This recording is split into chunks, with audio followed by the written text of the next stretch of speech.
on TV, on radio, and on your smartphone. This is TalkTV. I am Rosanna Lockwood, Uncensored tonight. The kiss that became a global scandal. Spain's government says its football boss represents the very worst of society. Luis Rubiales insists he will not quit. Was it just a moment of madness, or is this a Me Too moment for football? We'll debate. The $1 million mugshot, Trump's jailbird snap, was expected to humiliate the former president and prove that justice applies to all. But was it a gift wrap boost for his campaign? Plus, 60 years ago, Martin Luther King had a dream. How much of it has come true? Live from the News Building in London, this is Piers Morgan, Uncensored, with Rosanna Lockwood. Good evening. Welcome to Piers Morgan Uncensored with me, Rosanna Lockwood, in a chair for a final week for Piers still away. Now, that kiss at the Women's World Cup is a story that's not going away, is it? In fact, it's only getting stranger. Today, the mother of Luis Rubiales announced she's locked herself in a church in Spain and is on a hunger strike in protest against what she's calling the inhuman hunt against her son. And I don't doubt it's been stressful for her and Rubiales and their whole family, watching his reputation disintegrate. The mob justice of social media and news is an overwhelming thing to experience. But I'm afraid that's where my sympathy ends, because the responsibility of all of this lies at Rubiales' own feet, not only for the stupid kiss itself, but the way he and the Spanish Football Federation have handled everything since. He is the enemy that he's looking for in all of this. And if he had a shred of self-awareness or humility, he would realise that. The president of Spain's top women's league actually put it best when she said, quote, "His ego is greater than his dignity and honour." I mean, to be quite frank, a gentleman acknowledges when he's wrong. An apology, an acknowledgement, if it had done adequately, it might have been an embarrassing admission of failure for him, but the story would be over already. Instead, Rubiales is doubling down. Fue un beso espontáneo. It was a kiss, a spontaneous kiss. I know that there's a still picture with both my hands paralysed, but I'm going to recount the complete sequence now. It was spontaneous, mutual, euphoric and consented, which is the key. Do you think I have to resign? Well, I'm going to tell you something. I will not resign. I will not resign. I will not resign. Well, all of this is now completely overshadowing Spain's amazing World Cup win, and that's something else Rubiales should be really ashamed of. And a reminder, there is a reason this is all being described as Spain's Me Too moment. It's not just a fight about a kiss, it's a fight about being listened to. When a woman says she didn't consent to something, believe her.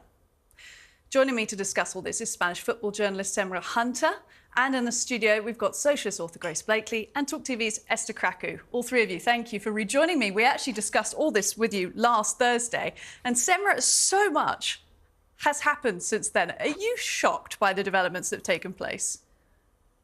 Yes, I really am. It just is getting crazier, wilder, stranger, more bizarre by the moment, by the day. And yes, there is so much that's been unfolding over the last few days since we spoke. Obviously, FIFA has suspended Luis Rubiales provisionally for 90 days. He is not to do anything related to football in any way, shape or form as it relates to a national, international level. He is not allowed to have any contact with Jenny Hermoso of any kind, either directly or through a third party. That goes for the federation as well. We have since heard from Jorge Vilda putting out a statement that was, quite honestly, not the most sincere, I would say, considering that he's such a fervent supporter of Luis Rubiales. Made no mention of Jenny Hermoso whatsoever of any kind. And his whole coaching staff just about walked out as well on Saturday. Beyond that, there were 6 or 7 members who also resigned after that incredible speech on Friday. It has since come to light that the whole reason why Luis Rubiales tried to make everyone believe that he was going to stand down was because you need to have a quorum, you need to have a 50% attendance rate in order for a meeting to happen. And because so many people were dropping out, they didn't want to go, he basically lured them into going by saying he was stepping down. So there were a lot of incredulous people in the audience as well, because they did not expect to hear what they heard. On top of that, today, the criminal court has opened up proceedings against him because, as we mentioned, I think on Thursday, because of that law, which is called Only Yes is Yes, which has to do with consent, if there is no consent, then it is considered a crime. So there have been 4 official complaints that went through to the court, to the prosecutor's office in Madrid. They took it to the national court, and now they are going to look at this as a potential criminal case and as an alleged or a potential act of sexual aggression. So he's got it coming at him from all different angles right now. And right now, the Federation is also still undergoing their emergency meeting, which started at 4 o'clock this afternoon, where they're debating what to do about all of this mess. On top of that, this General Secretary asked UEFA to suspend the Spanish Federation as a way of trying to threaten the Spanish government. And if they were to do so, then no Spanish club could feature in any European competition. It's just insane. And you already mentioned his mother. Yeah, his mother. What? I mean, come on, Semra, because I mean, yeah, the bureaucratic, administrative side of it is astonishing, and so many different sides challenging each other, saying we're not going to play for you anymore. You're not going to be allowed in this association. We're going to file proceedings. Yeah. But the mother at the centre of this all. I mean, surely his biggest defender. African mother. You would have thought so. And now apparently she even has a support group of about 100 people who have turned up to, I guess, cheer her on or make her feel better or just support her. Because obviously, I mean, as a mother, she's going through a very difficult moment, even though it is a bit of an extreme way to try and handle the situation. But I suppose she is under extreme amount of duress at the moment because her son is quite literally public enemy number 1. Let's bring in our studio guests, Esther and Grace. Esther, you had chimed in there on the mother, no, on the mother point. I mean, it feels like did it shock you? A group of African mothers on WhatsApp. I have figured it out. I have figured out what went wrong with this whole thing. Yeah. So in the beginning, I said, let's not be angry on her behalf because that statement that was released by the Spanish Football Association said that she was defending him and that they had a close relationship, all of that. And then it came out that she was actually pressured or something that wasn't genuinely a statement from her, which made me think, okay, many people need firing because you can't put out a statement in someone's name without their explicit consent. So I didn't understand what was going on there. And then he gives this odd speech where he's like, I'm not resigning. Look, at the end of the day, if he had genuinely said, if she felt uncomfortable, I'm sorry, and it was just in the heat of the moment, we would have all forgotten about it, and it would have gone away. Because at the end of the day, I think it's twofold. Of course, you can't do things with these without, you can't touch someone or kiss someone without their consent. But we said, oh, given the culture and the heat of the moment, and she apparently, based on that statement, didn't have a problem with it. It's fine. It's just something that Spanish people do. Spain is the kissing capital of the world. Now we realize she didn't want it to happen. His mother's going on hunger strike. He's refusing to resign. I mean, it's gross. I think what's happened here is that an individual has become a lightning rod for a wider, basically what's become a big culture war issue, right? So yes, if he'd just, stood back and said, I apologise, this was a heat of the moment thing. Exactly. I unreservedly apologise, and, that could have been dealt with between the two of them, it could have been dealt with by the team, etc. But because he didn't say that, it then went into the media, and suddenly everyone had to pick a side, as they always do in the culture war battles. And Spain has this massive issue with the far right, often, who are linked to what was a very extremely right-wing authoritarian regime in Spain that was only removed in like the 70s. And the far right are doing very well on the back of, the classic lines about like feminism gone mad and political correctness gone mad, and there's all this stuff that's wrong with society because of women, because they're not taking up their traditional roles. So now this is the perfect issue to actually divide people and say, oh, look at this poor man who's being, hauled over the coals for something very natural. Look at his poor mother, versus everyone else who's like, this is obviously insane and something needs to be done about it. This didn't need to become a culture war issue because on the one, because we're human beings, we can understand. Like, look at football when people are smacking each other on the bum stuff. We can understand this is something that happened in the heat of the moment, but we also have to draw a hard boundary saying, if this person didn't like it, just say I'm sorry, have respect, and we can move on. But that's not what's happened, and that's why this whole madness has started. That's what gets lost when we get into this culture war stuff, isn't it? Because it becomes impossible to build bridges across sides saying, or be human. This individual person made a mistake, but it is connected to these wider patterns of, misogyny or like sexism that we see. let's let them make a mistake and then change things and try and move forward.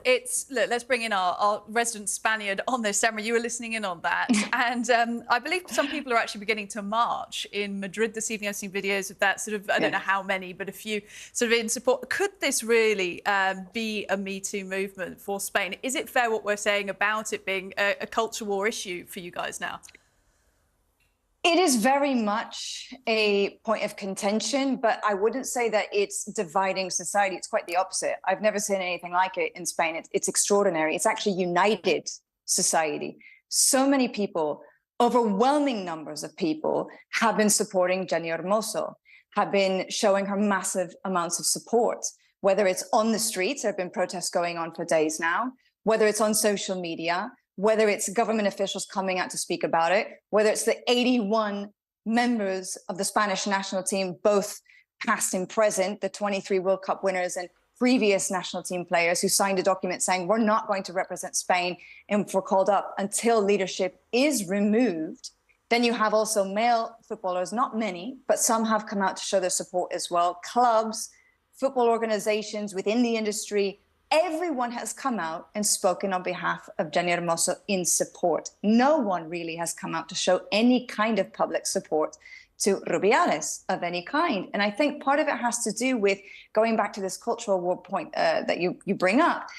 For many, this was the straw that broke the camel's back. This kiss was just the tip of the iceberg. And going back to some of the other things you touched on, it really was just a prime example of the systemic abuse that has been going on within the federation and within the women's national team for the better part of a decade now. And these women have been speaking about this for an incredibly long time, about how they used to feel scared. They didn't feel safe that they could go to the work environment. They were ridiculed. They were humiliated. They were silenced. They were controlled. They were manipulated.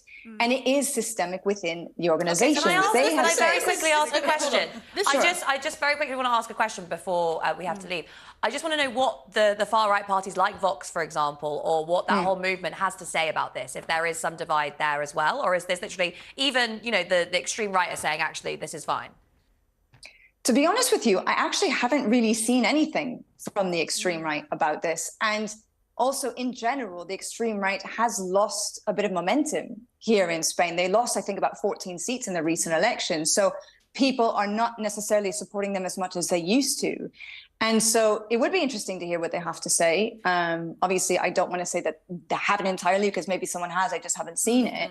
But by and large, again, it's been just an incredible amount of people who have united on this front, and people who actually, men, including, as an example, there were men in the media who initially supported Luis Rubiales and then realized once people started talking about this, they decided to listen, to learn, and they said, actually, you know what, we're really sorry, we made a mistake. But you see, we shouldn't be siding with him. I disagree on one point, because I think it's important to not conflate two different issues, right? I understand the issue of sexual harassment that women face in various professions and all of that. But the reality is, we have to contextualize it, because this man did this in front of millions of people. He couldn't have done it in a more public way. And he kissed multiple players. So I think for people that assume that actually, you know, and given men's sports, we see them smacking each other on the bums and they hug and they kiss and all of that. I think it's not a sign that someone is a misogynist, for instance, or someone like me to assume actually maybe there's a cultural, you know, element here and this isn't the heat of the moment and all of that.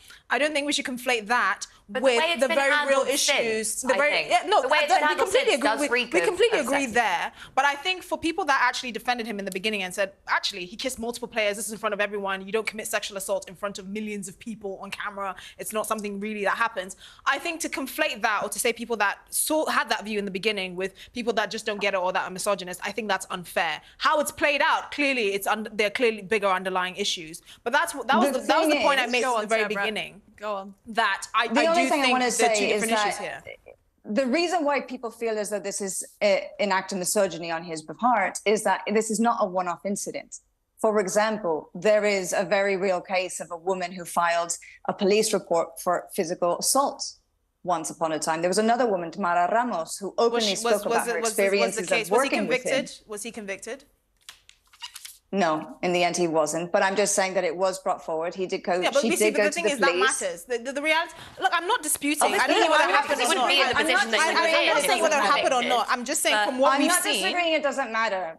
But what I am saying, sometimes, even if convicted or not, these things do happen. We know even that if it's not so proven in a court of difficult to law. prosecute these. But all I'm No, hold it's on. very difficult And to prove. But all I'm saying is that there have been plenty of allegations throughout the years, and women coming forward, filing police reports, filing reports to the higher courts to have this investigated, to have this looked at.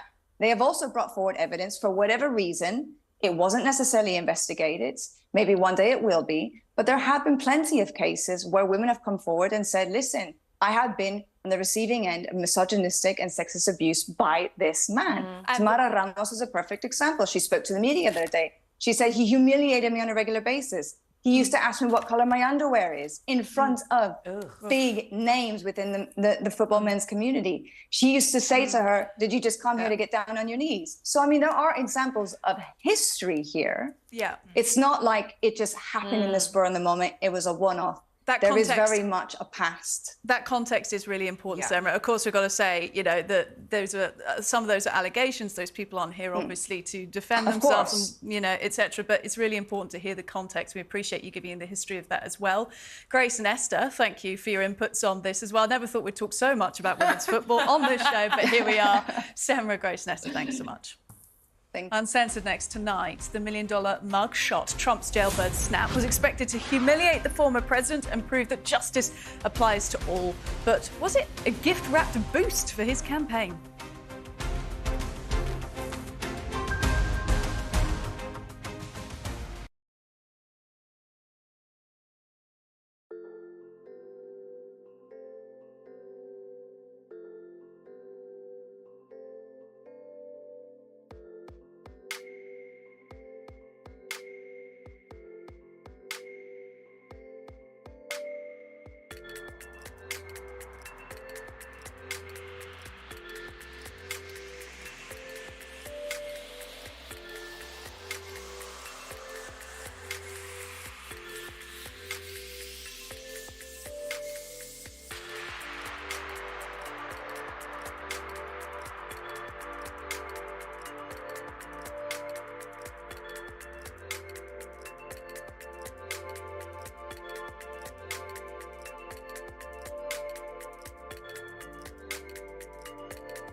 TV's very own Piers Morgan Uncensored is nominated in the brand new TV interview category at this year's National Television Awards. Best TV interview, of course he's up for it. It's probably all those exclusive interviews with the likes of Cristiano Ronaldo. They're trying to force you out. Yes, I feel betrayed. Donald Trump. I believe it was a free and fair election. Then you're a fool. Kanye West. I'm simply going to challenge you. Interview adjourned. Have I forgotten anyone? Wake up, people! I mean, he does get some good interviews, it has to be said. Prime Minister, Mr. President, First Lady, Stormy Daniels. They've all been fantastic interviews, and if you agree... You can vote for Piers. Go online, have your say, nationaltvawards.com. You can also scan that code and vote for Piers. Please get behind him and vote. We know we're new. We know we're different. The force behind Talk deserves to win. Keep it award-winning. Mwah. Piers Morgan Uncensored. Vote for him. So get online and cast your vote for Piers now. Give the poor guy a chance. Please, I beg you. Good luck, Piers. Good luck, Piers. Let it roll.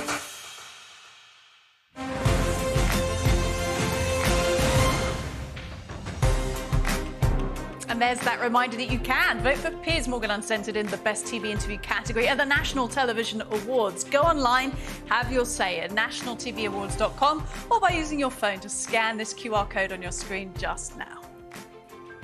Do vote for Piers, he would love it. Now, welcome back to Uncensored. Me, Rosanna Lockwood, sitting in for Piers just for the next few days. Then he's back from his holes. And I know one story he's been following very closely, Trump. Yet more trials, more criminal proceedings, yes, more everything else. And of course, we had that mugshot seen around the world days since former President Donald Trump was booked and charged inside an Atlanta jailhouse.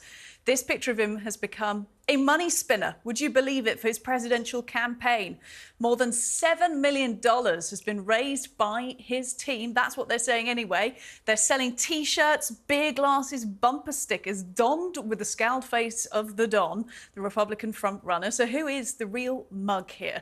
The man pat by the police, or the scores of people who've paid for their own piece of it? Well, to discuss that, I'm joined by billionaire investor Kevin O'Leary and by the founder and CEO of the investment company Point Bridge Capital, Hal Lambert, also a major Republican donor who switched his support from Trump to Ron DeSantis. So, gentlemen, thanks for making time for us this evening. Kevin, I'll start with you. I mean, there really was no other way Trump was going to spin this other than a money-raising opportunity, right? Well, these are unprecedented times. We've never had a situation in a presidential election where over 90 indictments have been basically registered. And the trouble is, probably, if you're an anti-Trumper, I mean, you have to look at it from both sides of the aisle. It's the fair way to review this situation. It's so noisy now that no one remembers one indictment from another. So if another 100 indictments comes, it's just background noise. Regarding how it's moving the needle, that's the problem for both sides. It isn't. It doesn't seem to matter. The first election with Republican parties come and gone, everybody's still at 1% except DeSantis. He hasn't moved the needle either, and Trump remains the far ahead forerunner. And these indictments have not had any traction. So to actually monetize it looks like a brilliant marketing move. That shot, that mugshot, if you hate Trump, you want to wear it proudly. If you love Trump, you want to wear it proudly. And that's what they're doing. And it appeals, it seems, on the merchandising front to both sides. And that's remarkable. It really is. And so they're doing a lot of fundraising at the $5 to $20 level online. It's been highly motivational for the Trump base. And it really boils down at the end of the day to what happens in just a few states, as it always does in a presidential election. It'll be Pennsylvania probably that decides by less than 100,000 votes. What do those independent voters think? That's unknown. Look, as you said, both sides of the aisle really important to bear in mind on this. Although in the UK we have a product called Marmite, which people say you love to hate. And I think when you're looking at the anti-Trumpers, as you called them there, they may even be a money-spinning opportunity here. I mean, look, there are some memes our producers have prepared about this. Let's take a look. You got him as the Joker here in a National Portrait Gallery or something like that. I mean, you know, this type of stuff seems to fare well for him, and it's stuff that he's used to, Hal.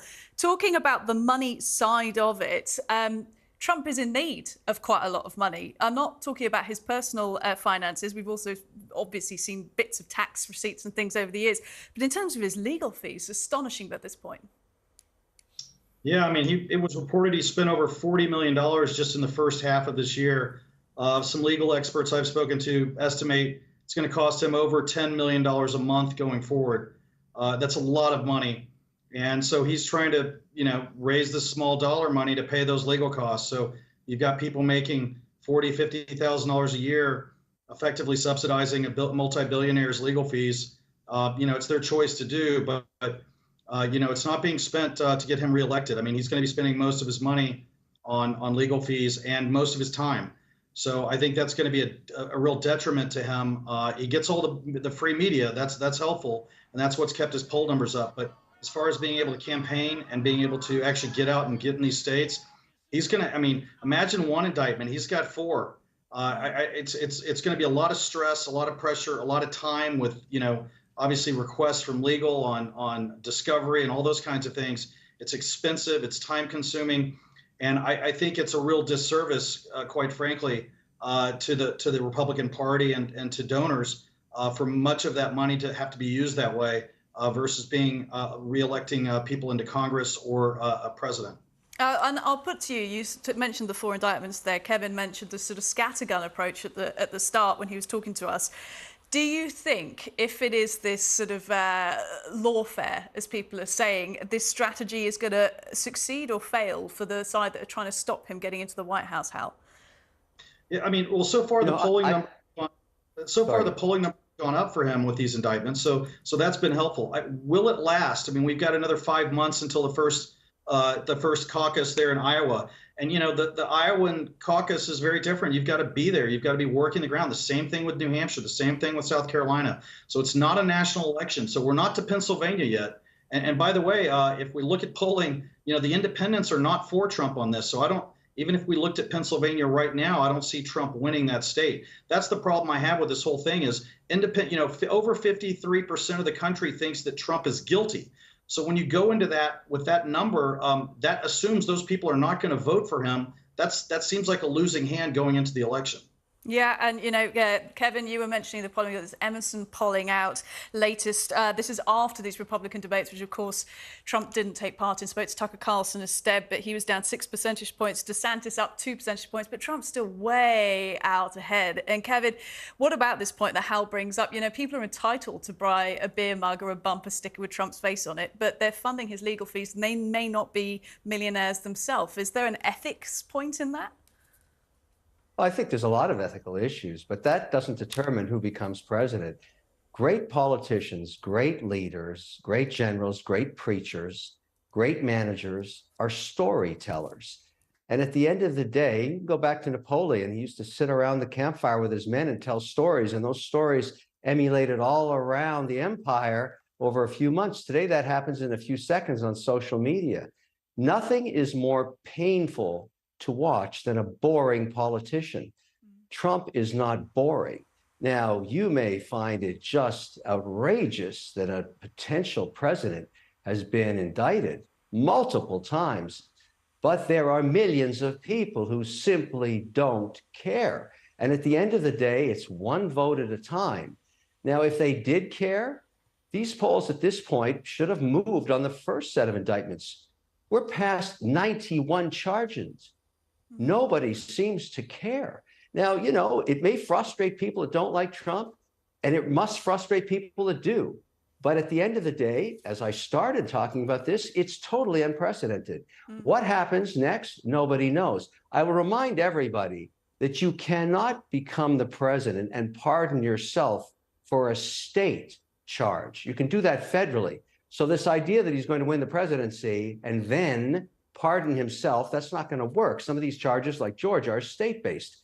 However, also unprecedented would be throwing a president or a former president or an acting president into prison. That's not good for the American brand. Many people speculate, even if he doesn't win the presidency, they won't put him in prison, because what does that say about America? So all of these narratives are happening at the same time, all of them unprecedented, and at the center of it, a masterful, genius storyteller that sucks the oxygen out of all of his competitors. And people keep saying, don't worry, that'll change. Not so far. Well, if he doesn't get put in prison, what does it say about the American justice system, I guess, would be the counter-argument to that. But hear your point on the storytelling. Hal, just finally, before we wrap up, one of these criminal trials now set for next year, early 2024, the day before Super Tuesday. What kind of effect is that going to have? Yeah, I think it's going to have a negative effect. And I mean, we're going to possibly see witnesses turn against former President Trump. They've indicted a lot of people, so we'll see what happens there. But, you know, you talk about being a great storyteller. You know, what happened to Napoleon in the end? You know, you brought up Napoleon. He didn't turn out too well at the end. But I will say that maybe the country's ready for more than a storyteller. I mean, look at DeSantis. He's there in Florida. He's working around the hurricane that's coming in. He's looking more presidential. He's not having to fight indictments. I think there's possible candidates out there like Governor DeSantis that can show leadership between now and the first caucuses. And people may change their votes because the majority of the country does care. Maybe the majority of the Republican primary voters don't care right now, but the majority of the country does. And we're trying to win a general election, not 50% of the Republican vote. So you're back in DeSantis now, Hal. Kevin, Hal, thank you so much. Great talking to you both. Uncensored next tonight with Wagner boss Yevgeny Prigozhin out of the picture. What now for Putin and Russia's credibility, the future of its illegal invasion of Ukraine? I'll be joined by former US ambassador to NATO, Kurt Volker. He's in the studio next.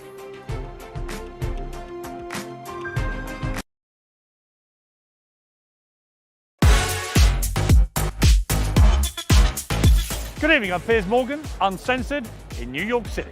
Yeah. King Piers and King Q. I think there's only room for one king, man. You know what I'm saying? He's mocked your weight, Trump. Yeah, look at him. Fail. Not working. Just because they're skin folk don't mean they're kin folk. Do you believe you can win this war? He's making me cry again. They're trying to force you out. Yes, I feel betrayed. Keep it award-winning. Mwah. Hugh Edwards has been revealed as the presenter at the centre of the BBC scandal. He is the most important television presenter on the BBC that we pay for. Whatever torture he may have been going through, in some way is an excuse for what appears to be an abuse of power. When they first got together, there were press stories, weighty Katie. That would make her a better Princess of Wales, because you're not just marrying the man, you're marrying the job. That resonates with people. Ghislaine Maxwell agreed to be interviewed for the very first time. I honestly wish I'd never met him. The Conservative Party can certainly win the next election. Can we? Yes. Labour are 29 points ahead in the polls. Can we? Did he say, yes, I have taken drugs and they bent the rules, or lied on the visa application form and therefore got it? There needs to be an intervention around abortion laws. Parliament is sovereign. Parliament can determine these things. The rest of the world has watched on in sort of mounting horror as this story has unravelled. For you, it was incredibly personal. The death toll from the Titanic tragedy has risen to 1,522, and may God rest their souls.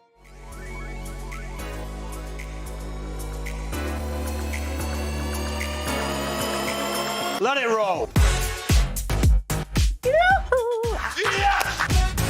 If we stop producing oil, the knock-on effect is far larger than just CO2. I nearly have empathy when I'm speaking to them. I know now you're probably going to boot me off the show after saying this now. Oh, Meghan Markle, about Meghan Markle. Some of them, they're easily led. You can kiss my American ass. Thank you very much. Very nice of you. Twitter, you sons of... Can you please reinstate my account? Yeah, thank you. There's a threat that you'd be worried about. So are you saying that you're being overwhelmed, that you're inundated? We are really working hard for you. We're just asking patients to be patient with us. What is a woman, me? You weren't asked to give evidence to the grand jury. I'm the only one that has been telling the truth. You don't drink, never taken drugs. You're stinking rich. Should we be concerned, Prime Minister? If it's on your mind, it's on TalkTV. It's about you and your opinions. If you're thinking about it, We're talking about it. It's all about me. That was a joke.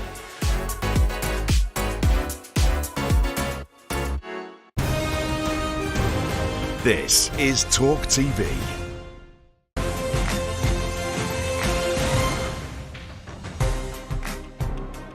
Welcome back to Uncensored. Now, the former US ambassador to NATO, Kurt Volker, described Yevgeny Prigozhin's march on Moscow in June as the beginning of the end of Russia's war on Ukraine. Well, fast forward 2 months. The Wagner boss now confirmed by Russian authorities to have died in that plane crash last Wednesday. The slow but steady war in Ukraine, of course, rumbling on. The Kremlin has denied killing Prigozhin, saying Western intelligence assessments of Putin's potential involvement are an absolute, quote, lie. So what now for Russia? Putin's credibility and the future of its illegal involvement in Ukraine. Please say we're joined by the man himself, Kurt Volker, former United States ambassador to NATO and special representative to Ukraine. Kurt, thank you for making time for us, and a busy time for you, I'm sure. And what do you make of those comments now from 2 months ago when you said we were going to begin to see the end? We saw that failed mutiny on Moscow by the Wagner troops, and now we see a dead Prigozhin. Well, the reason I said that, and I stand by it, is that what we're seeing is the bubble popping in Russia. The narrative that Putin has been trying to tell people about the war, Prigozhin took on directly. Said it was a mistake to go in, said the war is going badly, the conditions for the soldiers are terrible, and he was marching on Moscow, and he was welcomed in Rostov, in Voronezh, and then negotiated an exit for a time being. But it was clear that Russia was beginning to turn on itself. And that, I think, is what we saw now just the other day with his assassination as well. That this is the Russian state tearing itself apart, or the actors within it, Putin, Prigozhin. Imagine shooting down an aircraft just outside your capital city in order to kill one of your rivals there. This is not going well in Russia, and it's ultimately Russia's change that's going to cause an end to the war in Ukraine. And it depends what sources you read, how overly optimistic you are, that sentiment is changing in Russia. Obviously, they only get given what they're given by the state in terms of information. So very few people actually believe Putin was behind the killing of Prigozhin, which is stunning to us to think about. But it's very much the case there with the state media. If you're asked on the street by somebody, do you believe Putin killed Prigozhin? Right. What are you going to say? What are you going to say? What are you going to say? Absolutely. Now, how do you think this changes the way the situation plays out with Ukraine, but most notably calls for NATO to accept Ukraine, or Ukraine to join NATO? You were, a former representative to NATO for the US. Your position on it has been very clear. Other people say it will just agitate further. Well, I don't think we have a choice at this point. I know we're not quite there yet, but Putin has declared that Ukraine doesn't exist as a nation, a people, an identity. He's trying to wipe out an entire European country, and he has explicitly said he's trying to reestablish an empire. He's compared himself to Catherine the Great and to Peter the Great, an accumulator of Russian lands.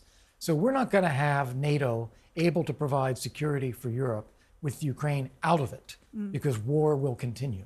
So the only way to actually lock down Europe again is to have a clear, hard line of deterrence so that Russia doesn't attack anymore.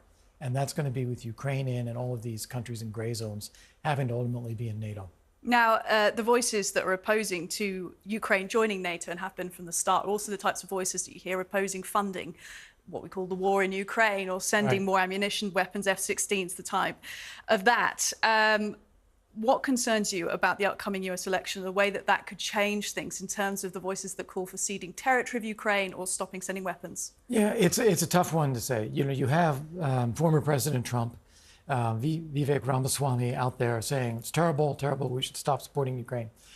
You have most of the other Republican candidates and President Biden all strongly in favor of supporting Ukraine. So there's a clear majority in favor of that. Even in the public, there's a majority in favor of that. But it's going to become a rancorous debate. And what I worry about most, I guess to answer your question, is the White House needs to be more assertive. They need to explain the U.S. interest, why it is in our interest that Putin be stopped in Ukraine so that we don't have to go elsewhere, and then to do everything possible to help Ukraine win quickly. We seem to be doling this out, one step at a time, and the Ukrainians are paying the price, and it looks as though it is going slowly and badly sometimes, when in fact it could be going better. It's a communications exercise, perhaps. Partially. One part of the current US-Russia relations that is interesting is the detention still of Evan Gershkovich. Yeah. Wall Street Journal journalist. He's been detained for the last few months now. Very limited hope of what's going to happen for him at the moment. And the only thing you could guess at would be a prisoner exchange with Russia. But where this gets complicated, of course, is some say that if the US hadn't exchanged Brittany Griner, who was detained a few months ago, for a war criminal at the time, you wouldn't now have this situation where Evan was detained as well, because Russia sees it as a bargaining chip. Well, But we still have Brittany Griner in jail. So, Right. I mean, Putin is going to take hostages and then see what he can get for it. And he likes to take hostages that create some kind of political pressure inside the United States. I think in the case of Brittany Griner, it was one that was really irritating to the Democratic base, which is therefore very annoying to President Biden, who has to take care of them. So they really did as much as they could to try to get her out and did a, as you said, dubious exchange of a real international arms trafficker and criminal. In the case of Evan Gershkovich, it seems that they're trying to go for someone who's connected more to the right, because I think they're trying to increase the pressure of the right, particularly the far right, against the Biden administration, saying, see what you've done, you're helping Ukraine, and now look at this, you shouldn't be doing that. It's not playing that way, but I think that might be part of what the Russians were trying to achieve. It's sad and cynical, but that is the case of a lot of this detention strategy that Putin has laid out, as you said there. In terms of where it could go from here for Gershkovich, do you think there will be some serious negotiations happening? Do you think there is willing within the Biden administration to see him freed? Well, I'm sure there is. I'm sure in the Biden administration that they are sending out feelers. What's the situation here? What can we do? His lawyers are going through the right motions of filing the briefs that they're supposed to file. Not that there's any operative legal system in Russia, but if you don't do it, they'll hold it against you that you don't. But I don't think Putin is quite ready to trade yet. And the reason is because I think he knows he's losing in Ukraine. His forces have not been able to take any new territory since June, and that was the Wagner group, which has been off the playing field since then. The Ukrainians are gradually taking back territory in their counteroffensive, particularly in the south. And if they're able to break these logistical support lines that get to Crimea, it's going to be really bad for Putin. So I think he's hanging on to Evan until he can see where this is, and maybe longer even still, because he wants bargaining chips. One other strand that might seem a little bit obtuse to some viewers, but is Africa in all of this, because the Wagner Group were incredibly active in the continent. There has even been speculation that some forces from African nations could be used within the Ukraine war, which is astonishing to think of. But with the absence of Prigozhin, what is Russia's influence over that continent now? Well, I think he's going to try to reconstitute influence in Africa, but under more control. Prigozhin became out of control, out of the Kremlin control anyway, and they had their own sources of income. They were doing their own thing in Ukraine. They started doing their own thing in Russia, and from Putin's perspective, that's enough. So he shut them down. But now I think he still wants to have a mercenary force with some degree of separation from state organs that he can still direct and do things in Africa. So I think they're going to try and put it back. It's a temporary setback, but we'll see where it goes. Absolutely. Look, Kurt Volker, we appreciate you making time for us, coming to the studio here in London. Good luck with the rest of your travels. Thanks so much, Rosanna. Thank you. Well, Uncensored next tonight. 60 years ago, Martin Luther King had a dream. The March on Washington paved the way for key civil rights laws and changed the US forever. But how much of that dream has been realised? And is America now at risk of heading in the opposite direction?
Coming up on The Talk, the Home Office considers electronic tags for asylum seekers. Police are ordered to investigate every theft under new government guidelines. And Prince Andrew seems to be back in the royal fold as he's spotted in Balmoral with the rest of the royal family. That's all coming up at 9.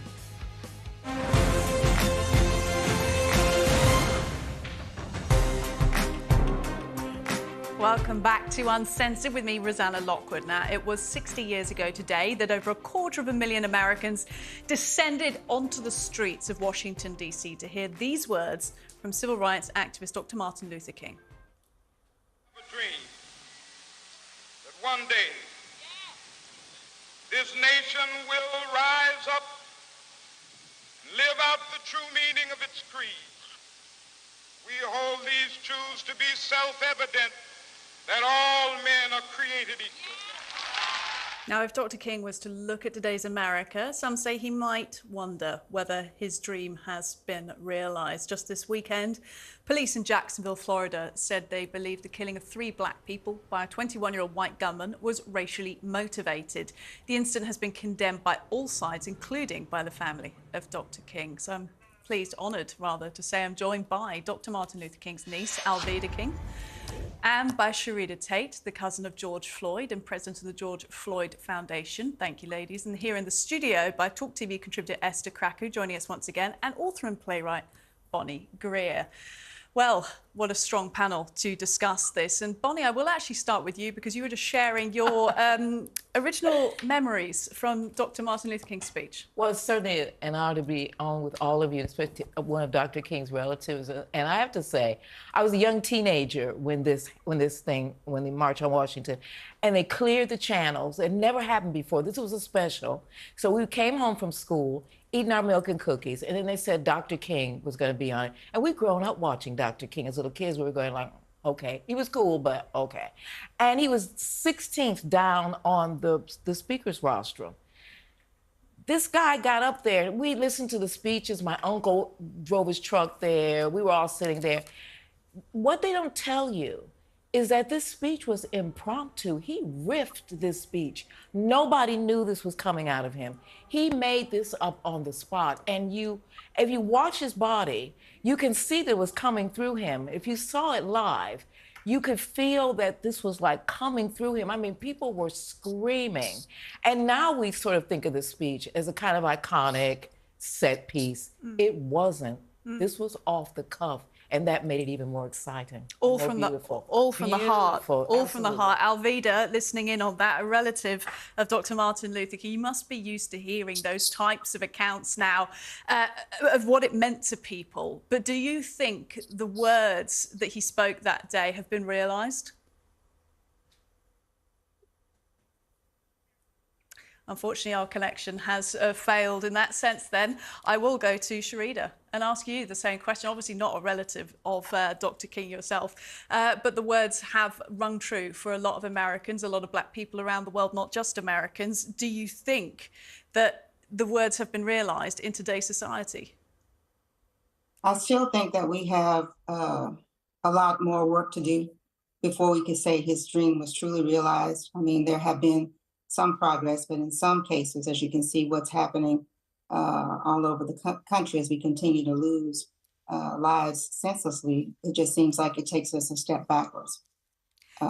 Institutionally, do you feel like the support is there in order to achieve the kind of change that is needed? And I'm talking here from government, but also social movements as well.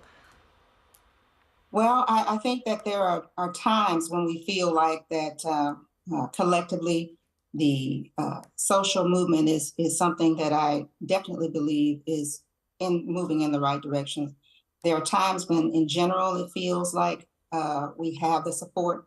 It sort of waxes and wanes, but I think we need to, whenever we have those times when it feels like we're all in sync, it's when we have to really rally together and push the narrative forward. How do effects like the Jacksonville shooting, how does that impact you when you hear that it was racially motivated? Well, it's like, unfortunately, it's happening so often that it's not something that has shock value anymore. It just seems that there overall seems to be this diminished value on the lives of Black and brown people. And so when you hear these incidents happening over and over again, there's no shock. But what it does do for me, and I think many other people in the movement, is just pushes us more to say there's still more work for us to do. Let's cross back over to Alveda. I think we've managed to reestablish the connection. Are you back with us, Alveda?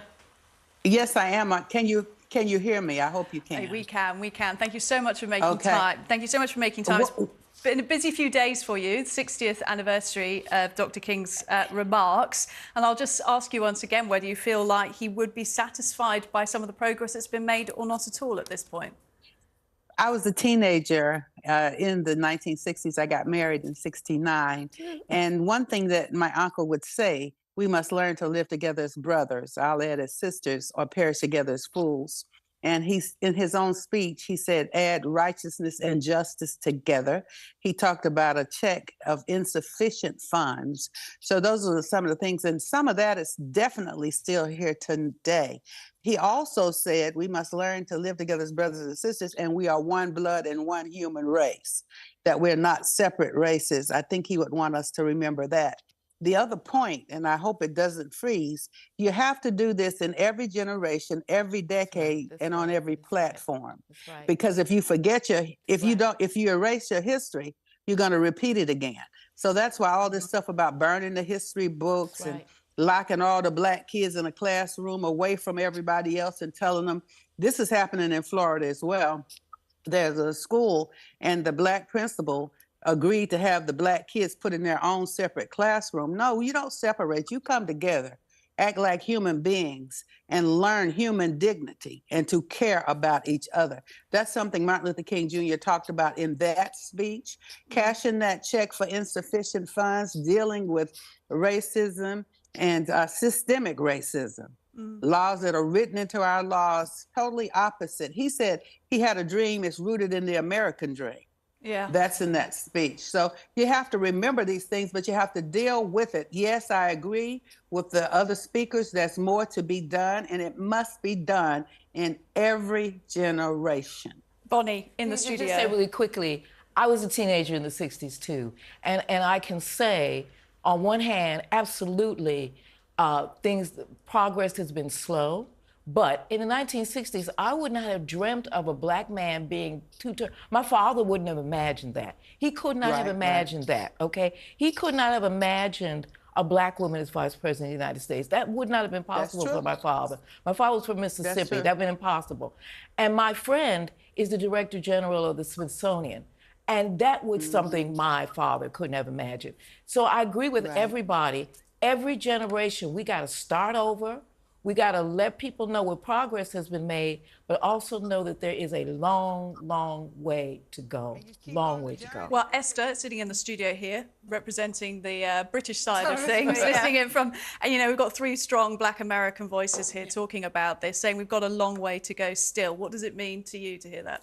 No, I think they're absolutely right. And obviously, like I say, Britain is not America, and there are different issues, but there are some similarities. I mean, obviously, when we talk about police brutality in the US, we can't map that context onto Britain because it's completely different. The social dynamics and the interracial dynamics are completely different. But they are right in the sense that there's always work to be done. And there's, you know, every generation has to fight for its place and fight for the renewal of its values. And I think that's important. In the case of Britain, obviously, we have different types of issues, you know, discrimination and injustices are usually linked with social class as opposed to just race or, you know, just ethnicity. And so it's a different struggle, but there are underlying similarities in the sense that every generation must continue to reiterate the values that keep us progressing and keep us together. And I think it's, you know, it's obviously an honor to be here with Bonnie. Well, it's an honor to be with you. It's an honor to be with you. And it's an honor to hear that the young voices also know that every generation has to take Dr. King's words and make them their own. Not only take the words, but make the words their own and never forget the ancestors because of all the struggle that the ancestors went through. Let's cross to Alveda for the final words then on that. Alveda, if you were to take any of the words that Dr. King spoke that people should make their own, which would they be? I am a guardian of the King family legacy. My daddy, Reverend A.D. King, Daddy King, Mama, and all of them. So we are one blood, one race with powerful, beautiful ethnicity. Let's learn to celebrate it and stop killing each other. Those are good, strong words. Thank you very much, Alveda King. Sharida as well joining us. Thank you also for your insights on this. And also here in the studio, we've had Esther and Bonnie chiming in on this. It's been great speaking to you all. I've learnt a lot. Bonnie, particularly about your experiences as a teenager, listening to that and how it's inspired you. You know, once you see something like that, and it is important to know that he did that on the spot. Yeah. And that's what was so powerful about it. Doing it on the spot, that's what it's all about, from the heart. Thank you to all of our panellists. That's it from me tonight. Wherever you're up to, make sure it's uncensored. Good night.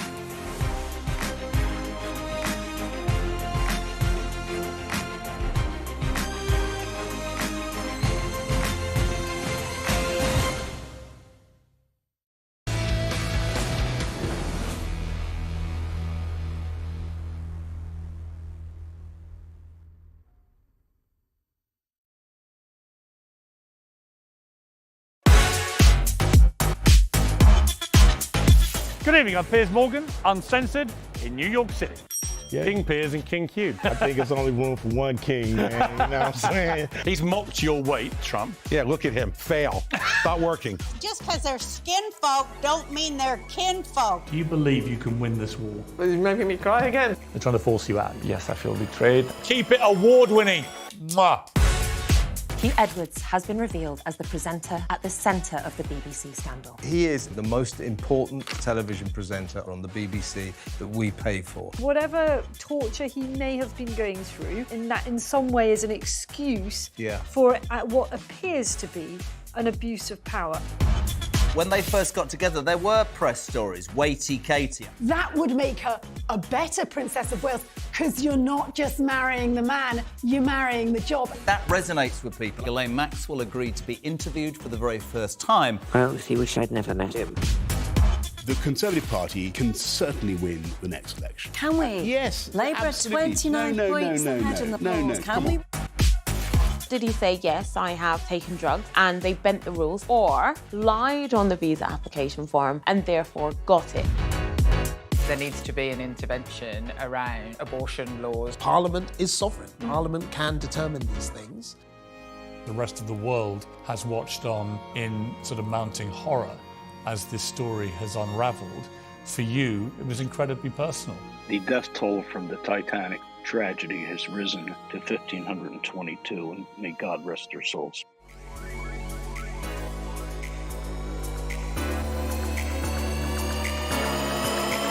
Let it roll.